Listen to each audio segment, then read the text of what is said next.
Hello, good evening. Welcome to another episode of Guns and Yellow Ribbons. I'm Fergus. I'm your host. It's a slightly different lineup tonight. We're going to look at the Battle of the Bridge. We're going to look at the game, the draw at Stamford Bridge. Arsenal won, Chelsea won, or Chelsea won, Arsenal won, whichever way you want to look at it. We're going to have a bit of a deep dive on the game and then look forward to the international break. Enjoy the show. Welcome to another podcast by Guns and Yellow Ribbons. This is your Arsenal podcast by Arsenal fans for Arsenal fans. Enjoy the show.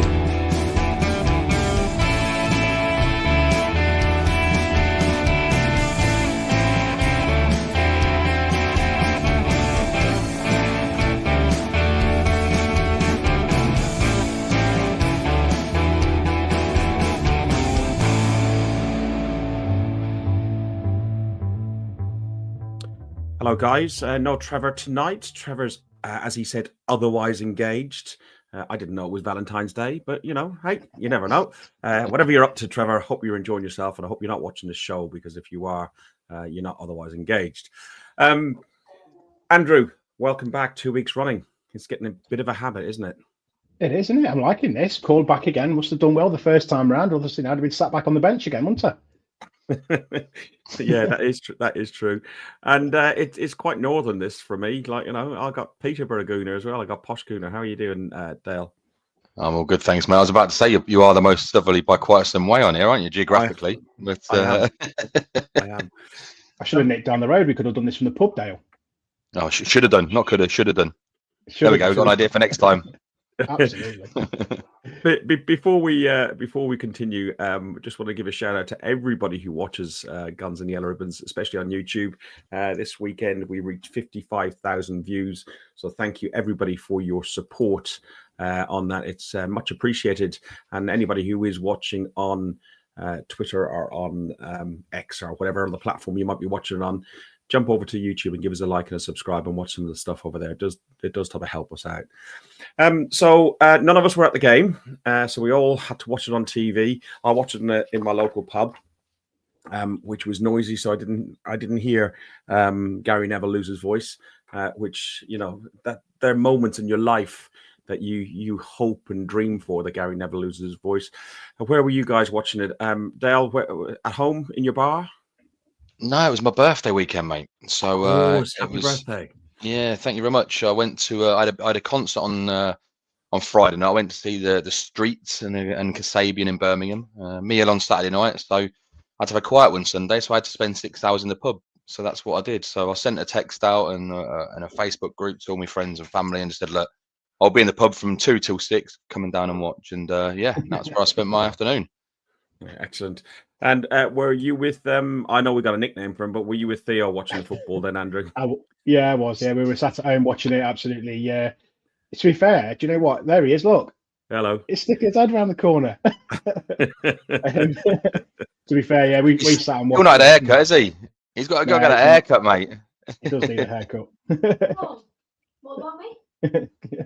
It was interesting because we had he taught me some bits as well. Actually, he's because he plays every week. He was eagle-eyed, and he picked up on some really, really good points actually. Right. Let's have a look at the game then. So, conscious that we want to keep this to an hour. So if we look at the lineup, Raya, White, Saliba, Gabriel, Timber, Rice, Partey, Odegaard, Saka, Martinelli, and Havertz, the strongest starting and the best starting 11 that we could have. Andrew, it was good to see Odegaard back again, and I know you sent me a couple of graphics about just how the impact he made on that. Can I just jump in 2 seconds, guys? I've just seen a comment from Trev, and I ain't having this. The handsomeness levels have dropped remarkably tonight, but I tell you what has increased though is the level of hair on this show. Definitely. So we've all got our hair still there. So I'll give you that one, Trev, but I'll give you that one back as well. Sorry, right, Andrew, back to you. Yeah, the level of tattoos has suddenly dropped as well, I think. Well, the level of belly hasn't. Wait. I love that. Right, so talk to me about Odegaard. So the difference that Odegaard made coming into this side. Oh, it's massive. I mean, you look at just where the way we were around the 18-yard box, and just that he had that support. He just had that on the ball where he was looking for the pass, and he was bringing Saka into the play all the time. And I know we'll come to it, but that cross for the goal is just unreal. What a ball that is, and to have the vision to do it. But for me, just we got forward quicker. We got to the edge of their 18-yard box and we moved the ball around a lot nicer. And you look at the positivity compared to sort of last week when we were going sideways. There's a lot more forward play. And especially when you sort of look, it's really interesting that, we were quite heavily weighted on that right-hand side, because the link up between Saka, Odegaard and Ben White coming in is really, really positive. The only thing I will question about the starting 11 was, yes, it was our best starting 11. Was it our fittest 11? That's interesting, because Odegaard played 96 minutes. What do you think on that comment then, Dale? I think if you're fit enough to be on the bench, you're fit enough to play the game. I think Odegaard playing those few minutes midweek against Inter were essential. It didn't look like he was going to come on at one point, but I think if he's fit enough to train fully, I think he was fit enough to be on the bench as he was. I think he's fit enough to play. We've been screaming out for his creativity the last few weeks, and I think it showed how much we missed him, because I thought he had a fantastic game. Yeah, he was. Yeah. Let's look at the opening 25 minutes or so. It was quite frantic. It was. I thought it was a decent opening to the game, but Chelsea did have a few chances. Carl Palmer had a shot. Madueke, I think that's how you pronounce him, and Gusto both had headers. Did you feel at any time, Dale, that we were losing track of this game in the first half hour or so? Not at all, but just because Trev's not here tonight, or Dan's not here, don't think you can't get away with mispronouncing names. His name's not Carl Palmer, it's Cole Palmer. Cole Palmer. So no, you said Carl Palmer. I don't know. I've got written down this ball. Yeah. The others normally do. So, but no, I mean, it's one of those games. I'm always, call me naive, but I'm always confident in a performance against Chelsea. I really am.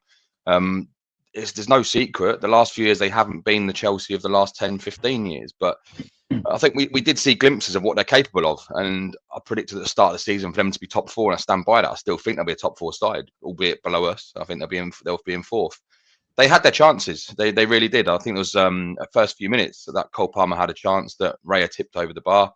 It showed that there was danger there. So I think that was part of me thinks that was needed, because I didn't want anybody going out thinking that was a game we could underestimate. And I think that was a bit of an early kind of bit of a shake to him to go, look, there is danger here. But I think the players reacted well after that first kind of 15 minutes or so.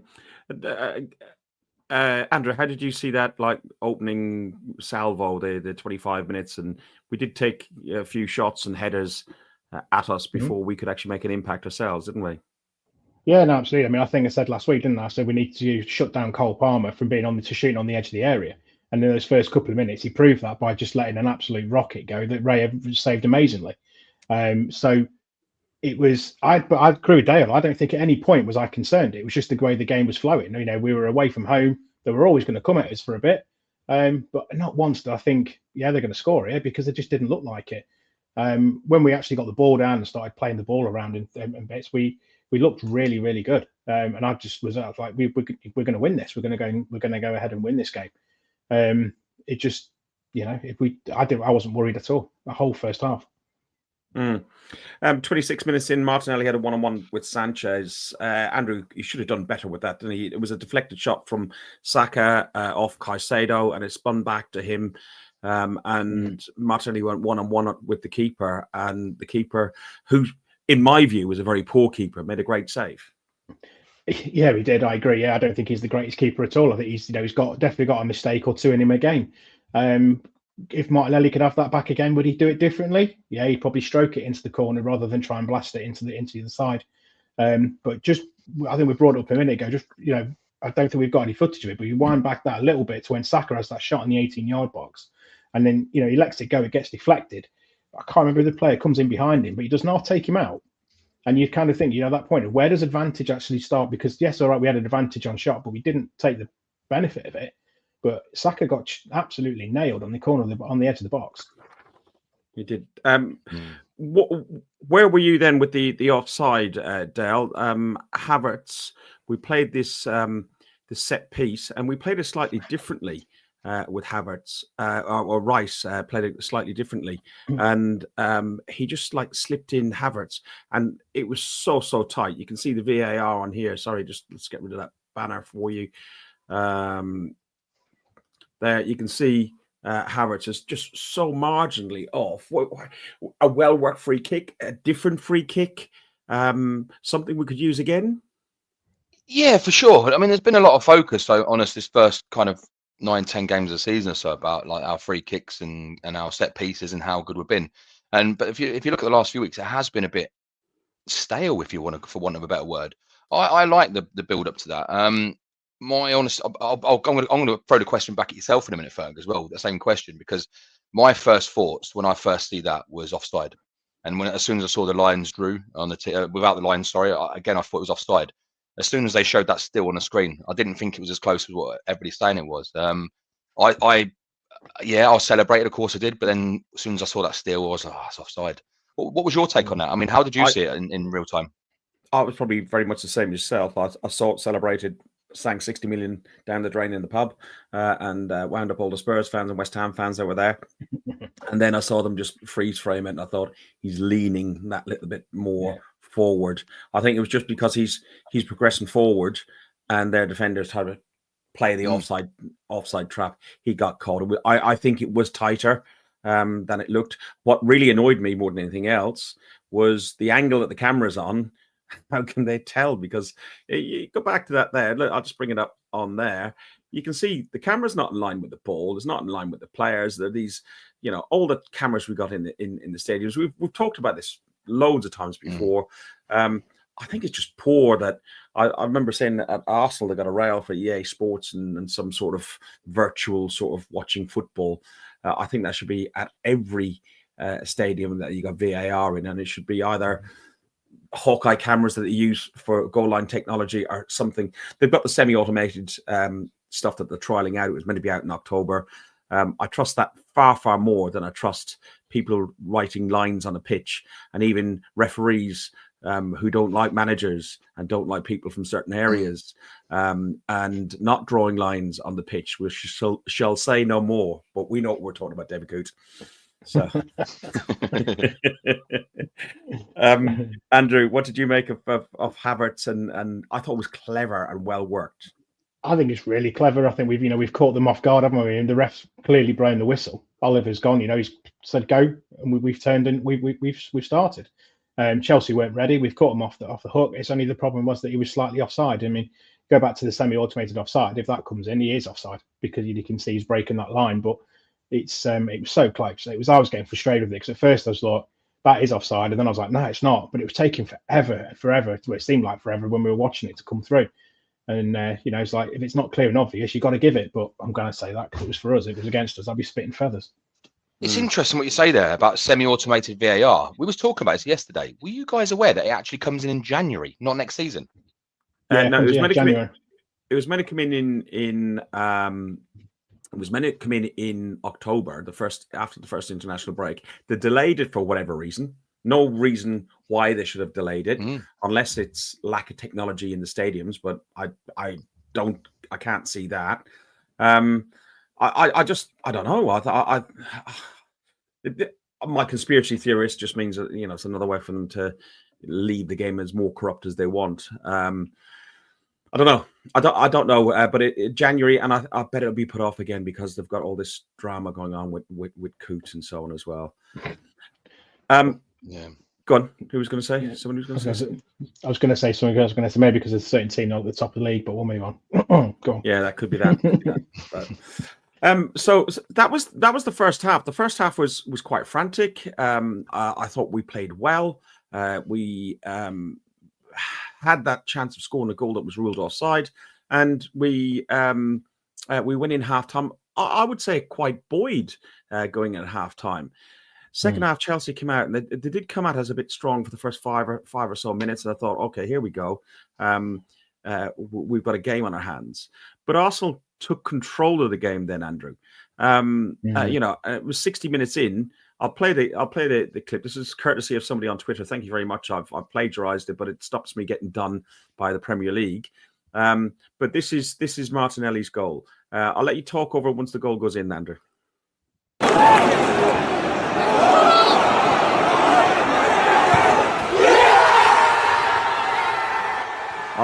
I'll leave that play in the background because the celebrations are just outstanding. But as you said earlier, Odegaard and that deft pass, because the Paul came to Partey passed the ball back to Odegaard. There was nowhere really to go, and I couldn't see that pass coming. But Odegaard could. No, and that's what I mean. That's what we've missed, isn't it? He unlocked the back. He just unlocked the defence. Martinelli stood at the back, waiting to go, and you can see him holding his run, waiting for the ball to come. But it's just the way it's just curled and chipped over to him. It's just absolutely perfect, and that's exactly what we've missed. Again, we go back to what we said last week. What we needed was that defence splitting ball for someone to run onto and finish. And having Odegaard back is really bringing in Martinelli and Saka into the game. Dale? Yeah, I've said it at the start and I'll stand by it. I thought Odegaard, we've been missing him. We've been crying out for his creativity. He sees things that others don't see. His leadership is something we've really, really missed. And look at there, everyone's back in the centre. He's had a drink and he's still leading the celebrations there. I think he brings so much more than his creativity and his vision. He really does. He's a true leader, and I'm so glad to have him back. I really am. Yeah. And apparently, absolute carnage in their way end. I've been in that away end a few times. Couldn't go. It was my wife's birthday yesterday, so I couldn't go yesterday. But I did see Dan actually. He's in the front row, and I could just see his flag and just piles of people piling on top of him. It was it looked good. Trevor has a good point. He says we looked like a proper team for the first time in weeks. Is that down to that? And that's down to having Odegaard back. I think we would have won in Milan if he started.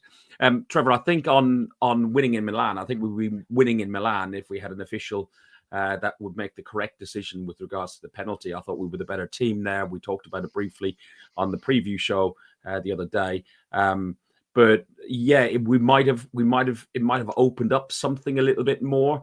And I think that's the key with Odegaard on that. I've got these graphics that you sent across to me, Andrew. So let's have a quick talk about Odegaard and the direction. So last week when we were playing, who did we play last weekend? Was it Newcastle? Newcastle. Mm-hmm. Yeah, Newcastle. With Declan Rice, all the passes were sideways and backwards. And it was very much a horseshoe around their box. Declan still had a really good game, but you look at some of these passes here from Odegaard. Andrew, I'm going to put the graphics up and let you talk through it. Yeah, I mean, this is what we said last week, wasn't it? You look at the passes, the graphic before, where you've got hardly any options for Rice to look at, and it's just going left and right, and very much forward. Now you look at Odegaard's and just look at the positivity in that. Yeah, okay, we've got the odd one or two, the two red markers and the two misplaced passes, but everything is really positive and going forward.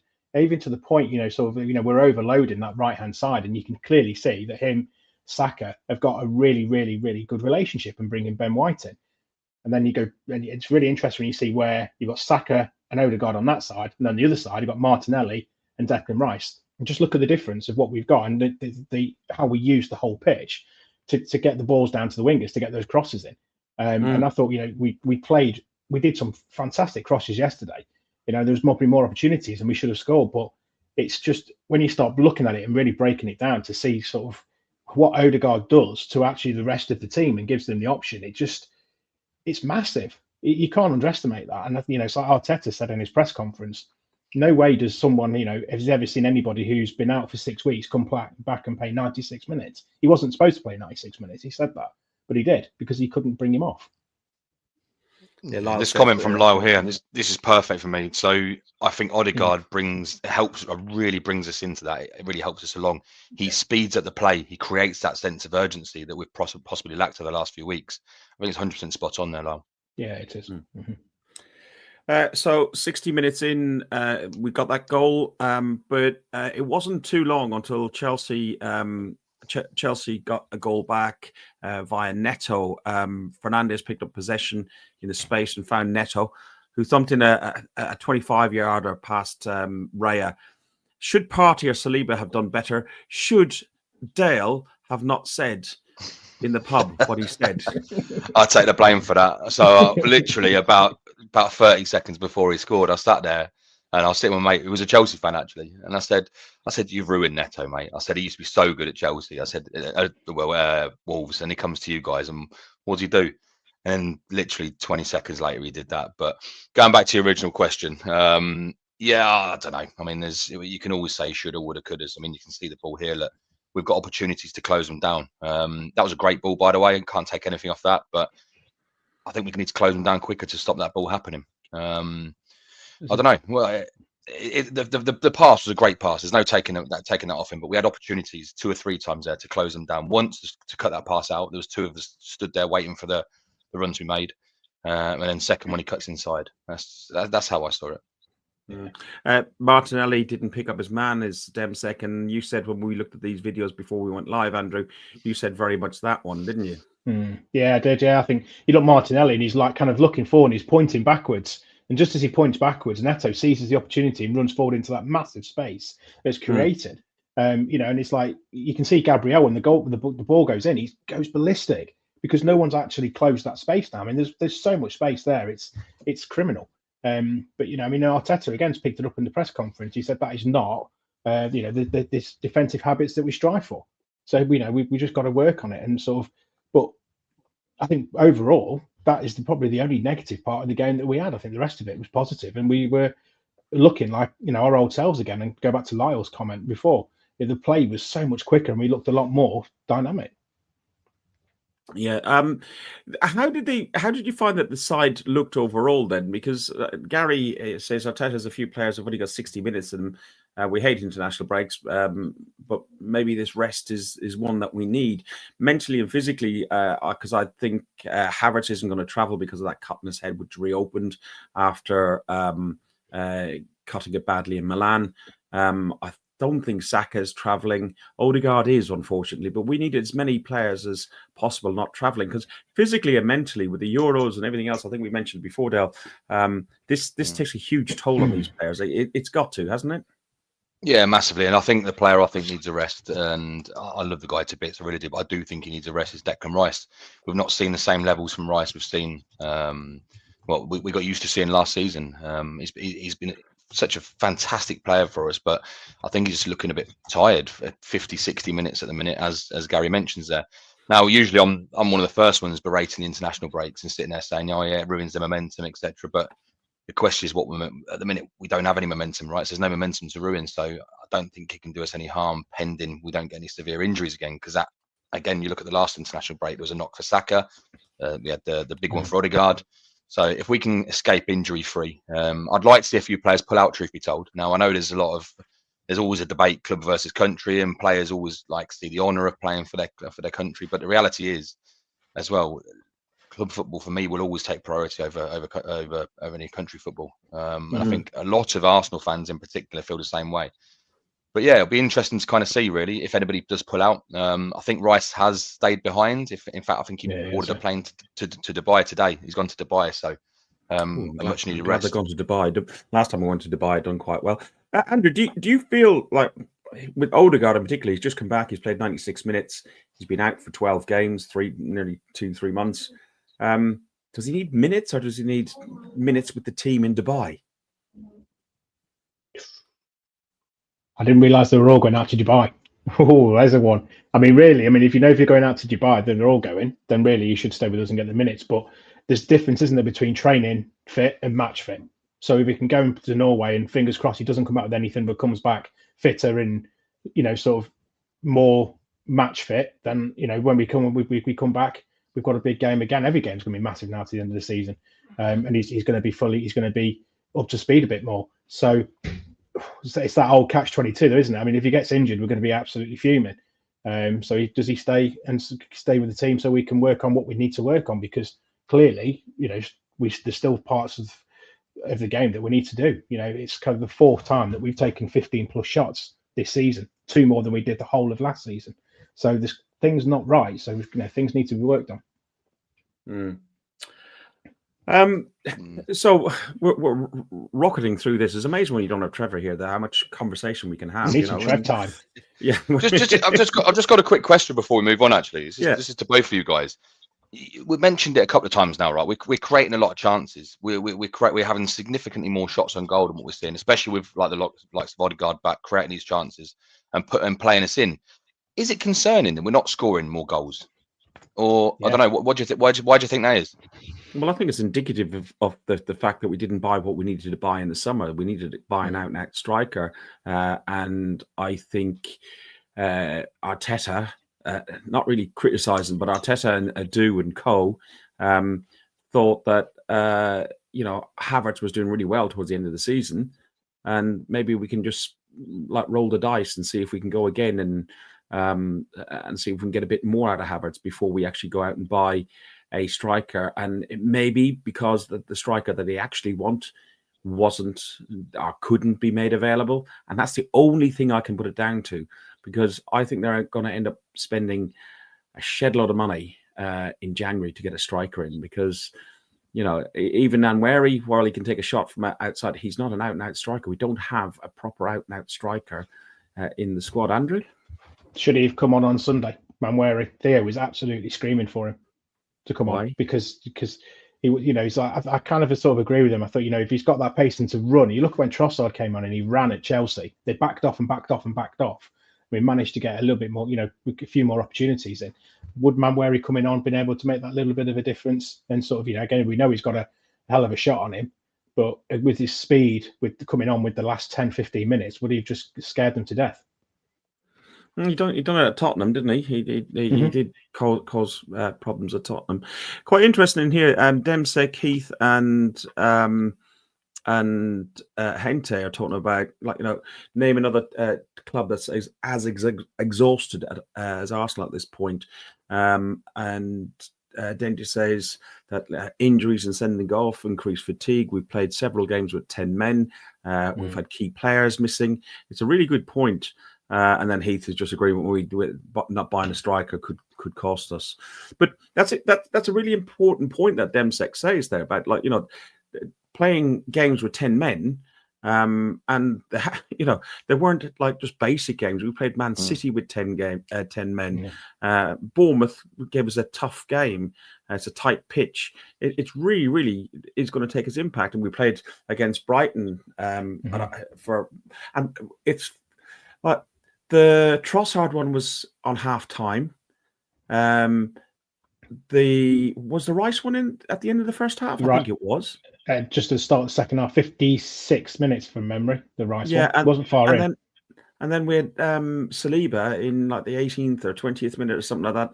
So we've virtually played, a game and a half, if not more, with 10 men. And I can tell you from being in the front row at Bournemouth and being so close to the pitch, when you see the pace, the speed, the intensity, we all talk about it, but when you're that close, you can see the veins pumping out of their heads. You know how bloody hard that is to play. Yeah, it's a tough one, because it's almost like this international break is like a second start to the season, right? When you look at some of the cards, they've been the red cards. They've been silly little things, silly little. Kicking the ball away, it's stupid, right? Regardless of what our thoughts are on it, regardless of what's happened, it's stupid, right? The players should know better, but it's happened, right? We've learned from it. Hopefully, we move on. We don't do that again going forward. This international break, give players a rest, get everyone back together, get the team buzzing again, and go ahead. And we start the season again after the international break against Forest. And when you look at the fixtures, our fixtures compared to that of City, compared to that of Liverpool. I mean, I find it hilarious, by the way, that City lost 4 in a row. But in fact, did you see what they were singing about City, by the way? There was the Saka and Emil Smith Rowe. They were singing it. I don't know which fans were singing it. It might be Man United or someone that's saying, it's the 90s, the 90s, the 90s, the 90s. Oh, City lost 4 in a row. And I thought that's absolutely quality. Yeah, it's fantastic. It can be used anywhere. And you can, and if it goes 5, 6, 7, we can all use it. And I don't mind nicking that one because I think that's a belter. But so the season kind of starts again. I mean, I made a note actually when we come back, right? So look at Liverpool's next 5 games, for example, right? Southampton away, you'd expect them to win that. After that, right, they've got Madrid in the Champions League. They've then got Man City at home, Newcastle away, which we know is not an easy game, And then they've got Everton away. Now, Everton away, you'd expect them to win, but it's a derby, right? Anything can happen over a derby. Then you look at City's fixtures. They've got Spurs, Feyenoord, Liverpool, Forest, followed by Man United and Juventus. There's some big fixtures coming up for them. Whilst our run is I wouldn't say easy, because there's no easy games in the Premier League, but it's significantly better than what they've got. We've played a lot of the big teams away already. They've still got to come. I'd look at this as a bit of a reset switch. This international break now coming up, it's almost like a reset, start again. Forget about sendings off. Forget about everything. We go again. We win the league from here. We win every game from here onwards. We go and win this league. It's that simple. That's how I'm looking at it. Dan's in the chat. You know, all these guys are not on tonight, and they're all in the chat. It's really, get yourself on here. Scapegoating analysis, in my opinion, don't win, and the narrative is either we need a striker and Nwaneri should play. The problem is with the lack of players adept to playing between the lines. I think lack of players and lack of depth in the squad for sure, Dan, because you look at just the Odegaard situation. When we didn't have Odegaard, we didn't really have anybody to fill that role correctly. Trossard done an okay job at it. The Nwaneri thing, I'm not like everybody else. I don't want to have him starting every 5 minutes. It's just like, it's like the fashionable thing for everyone to say that they want him in all the time. But I don't want him starting, but I do think he's got a job to do. I do think he can come on and make a difference for us. I think if if 10 minutes to go and Nwaneri comes on and he runs at you, if you've been marking Saka or Martinelli for 80 minutes, that's not good. Especially if you've been booked as well. He's going to run at you. He's got skills. It potentially is. You're going to foul him and do something. I agree that I don't think he should be starting. We don't want to throw. He's only 17. Even though he doesn't nowhere near look 17. But he's only a young lad and he's still cutting his teeth in the team. But I still think he can do a job for us coming off the bench. And just to add to that, if I can, before Dan follows up with Odegaard comes in all of a sudden, and the players are finding the space to support the wide man and giving them options. Without him, we don't have that, and that's exactly what I said reading out your first comment, Dan. That not having the adequate cover and lack of players, rather than players that can play between the lines, not having players to backfill for Odegaard, as an example, is the problem. Dale, sorry, I was.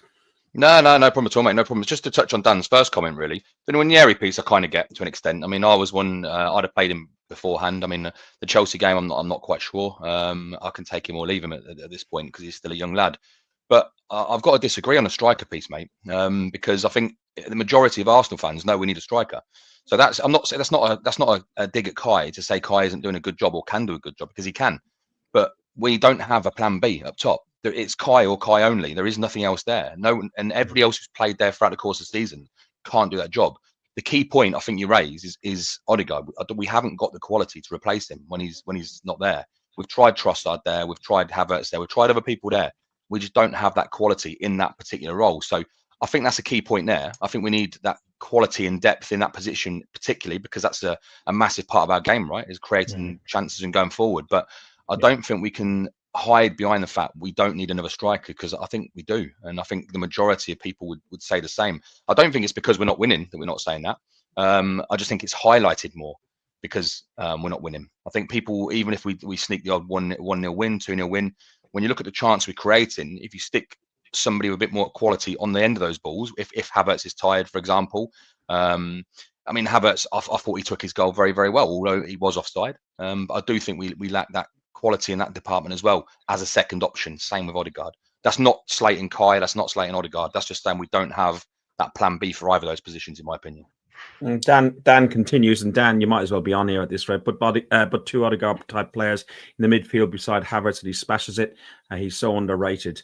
Havertz, I agree. I think he is underrated. I think his press from his time at Chelsea, and I think he has proven everybody wrong, and he's doing really, really well. I think with the two Odegaard type players, I think when Jorginho and when Partey leave at the end of the season, because they're unlikely, maybe Jorginho, but Partey's unlikely to sign a new contract, then you drop Rice and Merino into those sort of roles back there, and that will free up a place to buy another player who can sit into that Odegaard role in the second 8 pivot. That's all I can think of.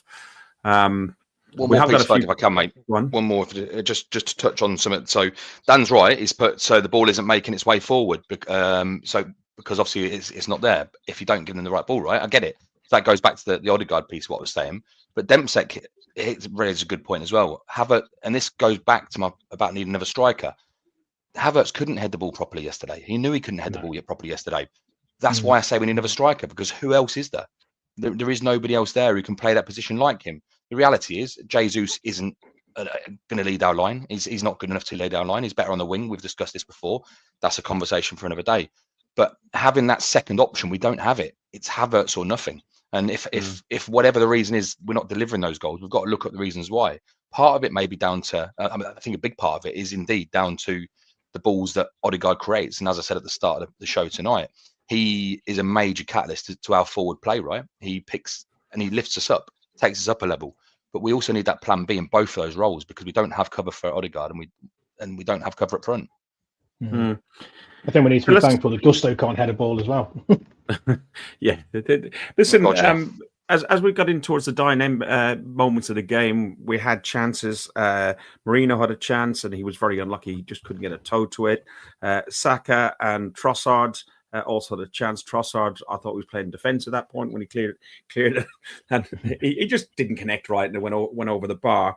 But 94 minutes in, and the 94th minute, I think it was, full time was about to be blown. A beautiful ball goes in from Timber, who worked his way up the pitch, and it evaded Trossard, who I think he got the slightest touch. But Saliba that put that cross in. Was it Saliba? It's Saliba, yeah. I'm certain it was, wasn't it? Saliba that put that ball across. It might have been Timber to Saliba and Saliba in. Yeah. But it goes. I mean, what's Saliba doing up there in the left wing position? But it just shows you we were going for it. But if that ball's coming across, I'd love to know if Kai Havertz shouted for that ball. Because I mean, if he shouted for it and Trossard's made contact to take it away from him, he'll be going absolutely nuts at him.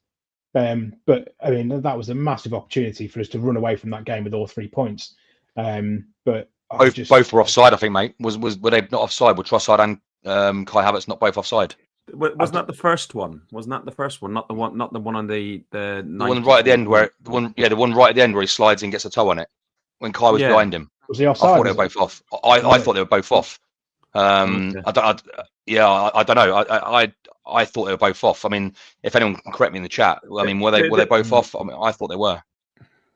I thought the first one where Trossard shooted over the crossbar, that one he was offside, but the one in the 94th, 95th minute, whatever it was, I believe that one in the back of the net, that would have stood.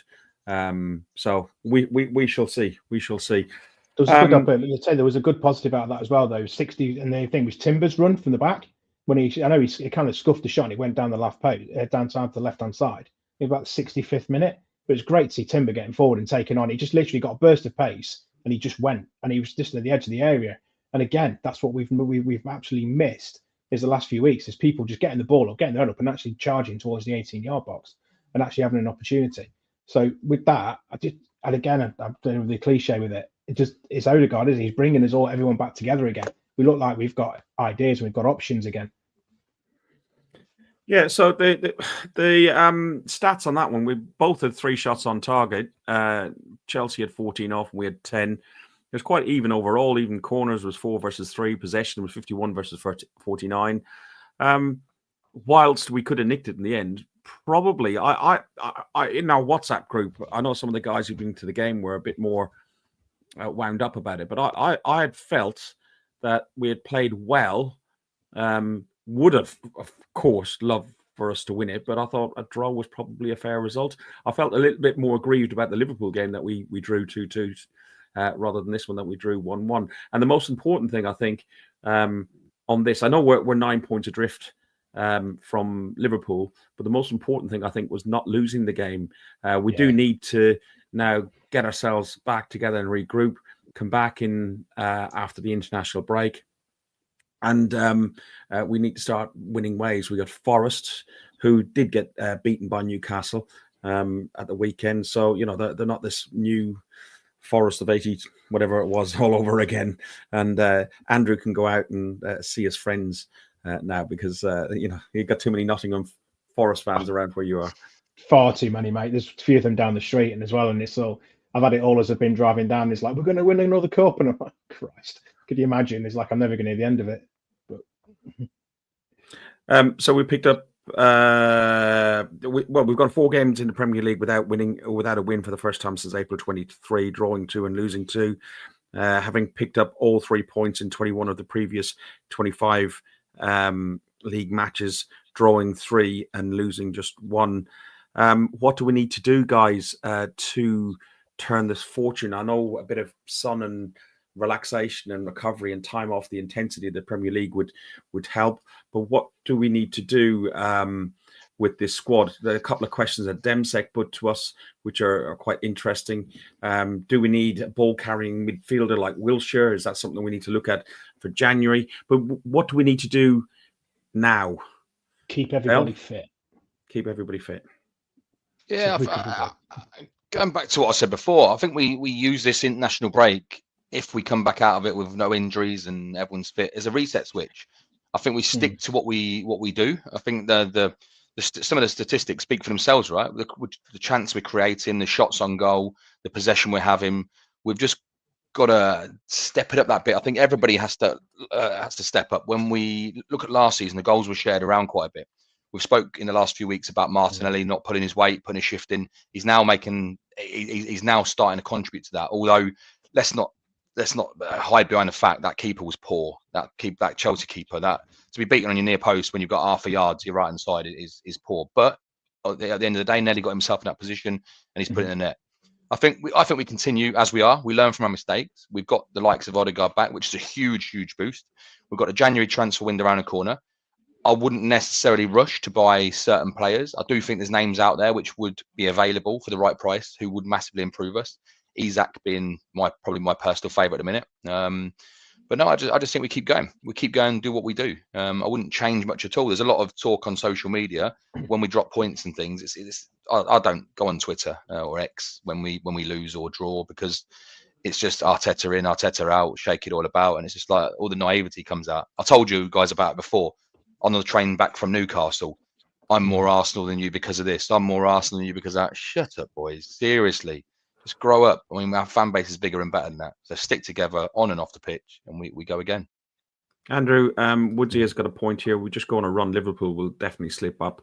He talks about getting Gorkiev or whatever I pronounce him. That will screw me over completely to finish off our squad. I can't correct you on that one because I don't know myself either. So we need more attacking options.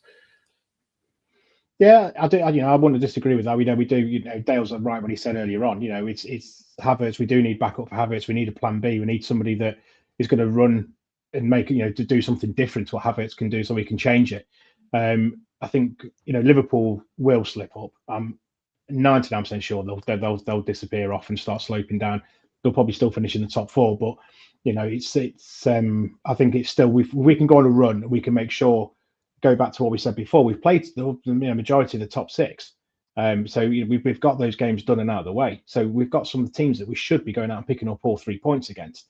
So if we can start off against Forest when we get back on a positive and just keep pushing on, the time's going to be it's going to be through Christmas. If we can make sure that we're still at momentum and still going then, and I reckon we could still be. The league will be back to where it was, and it'll be within 2-3 points. Yeah, like City don't look. Flying on all cylinders at the minute. I know they'll have De Bruyne back soon, which will give them a little bit more in the midfield. But I think De Bruyne, like some other players, whilst he's coming towards the end of his Premier League career, I would have thought he's still a bloody good player. Hente comes along and says our average goals after 11 matches are down from 2.4 to 1.6. But Demsek again makes a point here about Calafiori with the overlaps with Martinelli and has a greater impact. I noticed with Timber, he's a bit like a better Kivior, and that's a harsh statement to a certain degree, in the sense that he likes. He's a better Kivior. No, yeah, that's going to be clipped up and used somewhere, isn't it? So no, in the sense that he's very good defensively, really good and strong defensively. He's fast, but he doesn't seem to try and get up the pitch and overlap with Martinelli so much more. Do you know what I mean, Del? Yeah, 100%. We spoke about it before we come on live today, actually. Down the right-hand side, Saka and Ben White play fantastically down there. And looking at that image earlier on, where all the attacks were going down the right, it's no coincidence. I'd be interested to see a similar sort of graphic with Calafiori on the left with Martinelli, because they do seem to play that a little bit more of a link-up than what you see with Timber. Timber likes to cut inside a lot more, like Zinni does when Zinni plays. Again, he's an upgraded Zinni, Demsek said. Again, I think that's a bit of a harsh comment as well, because I think it's significantly better. I think slightly better than upgraded Kivior, though. Yeah, I mean, Timber's a bit of a luxury for me because he can play anywhere along the back. He can cover at left back, right back, or centre half if needs be. I mean, our full strength back line, I'd probably go Calafiori left back, Gabby and Willow in the middle. And right back, the question is, do you go Timber or Ben White? I think because of his link-up play with, you've got to go Ben White because that link-up play with Saka, he's great defensively. Look at that right-hand side. Look at that right-hand side with Ben White and Saka. It's just, and Ben White overlaps fantastically as well. So does that mean a full-fit team, Timber's not in it? I think depending on who you're playing, I think it really is depending on who you're playing. I think. Yeah, agreed. Look what Timber did against Salah. You can't, he shut him down, doesn't he? And it's only when Timber goes off against Liverpool, the Liverpool get the edge on us and go and get the equaliser. But Timber shut him down for 70 odd minutes. Timber's fantastic. He's an unbelievable player. He's an unbelievable player. He really is. And Dan just touched on it in the comments, actually. He's a fantastic player. We don't want our fullback overlapping. I don't know how you can say that when it was one of our biggest successes last season, Dan, with Ben White and Stack on that right-hand side. So as long as they've got that defensive side of their game, I can't disagree more with that comment. I see where you're coming from. Both sides, doesn't it? We've got options both sides, so we can decide. Because, of course, you look, is there a reason why on Sunday we dominated the right more than we did the left? Is it because Timber wasn't overlapping Martinelli to get to do what he needed to do, and then we could see what was happening down that right-hand side. So if we can get it working both sides, and then we've got Odegaard in the middle deciding which way he wants to go with Declan Rice backing him up, that's quite scary. Yeah, well, Irish Timber's quality. Timber 1v1, as we said, is quality, and a bit harsh with my my analogy of him. Listen, the thing is, whatever we're doing now with having Timber or Calafiori playing on that left-hand side, Gabriel has scored 3 goals in the last 6 Premier League appearances, more than he managed across 21 league appearances before that. So, Martinelli hasn't been brilliant in the last probably year, but it's good to get him back, and we do need to get him firing back again. One other question of Demsek put in the chat earlier, which I started and kept, which I thought would be interesting to get people's view on. Our corners and free kicks have been worked out. We saw that against Newcastle and Inter, I think, as well. They seem to know it's the 4, Saliba, Gabriel, White. They all line up at the back and they run in. Even commentators are starting to comment on it, and that was quite interesting to see when we said earlier in the podcast that the Rice Havertz combination for that free kick was something different. Do you think we've been found out, Andrew? I do. If you look at the last few games, once we know we've scored the most set pieces in the Premier League this year, but when did we actually do one? We didn't do one against Chelsea. We didn't score one against Newcastle. I don't even think we scored one the game before. So everyone is. But you look at the way everyone's manhandling Gabriel on the edge of the 18-yard box. They're pushing him, they're shoving him, they're not doing it. Okay, he's losing the player, but they're just absolutely. If you look at every single away player, they're just jumping on the keeper. So they're not giving us the opportunity to jump up and get those headers on. So if they're in Dubai together, guess what they'll be working on in the next couple of weeks? Because that's the opportunity to do it, isn't it? To come back. But I do think we've been slightly found out. But because it's something we can fix with a tweak. Yeah, I mean, it looks like we're already starting to look at it. I've got to disagree on this one, and I'm actually with who's in the comment. It's Dan, actually. Dan, I'm going to agree with you on this one, mate. I know I've disagreed on all of it so far, but I agree. Our deliveries have been honking. I've said it time and time again. Declan Rice's deliveries in particular can't beat the first post half a time in a minute. Might have a reason for that. He might have a broken toe. Maybe, but then why is he taking corners? Is the question, right? But no, I agree. I think there's a bit. I wouldn't say I've been worked out at all. I really don't. I think teams, because of the amount of attention our set piece have been getting, people are doubling up on Gabby. They're blocking Gabby. They're doing all they can to stop the likes of Gabby and Saliba getting in there because they know that we've got they can both bullet header in. It's the deliveries. Our deliveries from both the left and the right, Saka and Declan Rice, have been nowhere near the standard of what we've seen previously. And I think that's half the problem. I don't think there's any problem with set pieces at all. I'd keep going as we are. What else have I got on here? Martin Odegaard made his first appearance this August against Brighton. He registered 8 assists from open play in the competition in 2024, with Cole Palmer having 11 and Mo Salah having 9, recording more this year. So even being out for 12 games, it just shows the quality that Martin Odegaard has on an impact he has on the squad. International break is next. We talked about that, and hopefully that'll give some of the players a rest. And then we got Forest at home, 3 p.m. kickoff on Saturday. Away to Lisbon on Tuesday night, so it'll be a prime night. And then we've got West Ham away on the last day of November.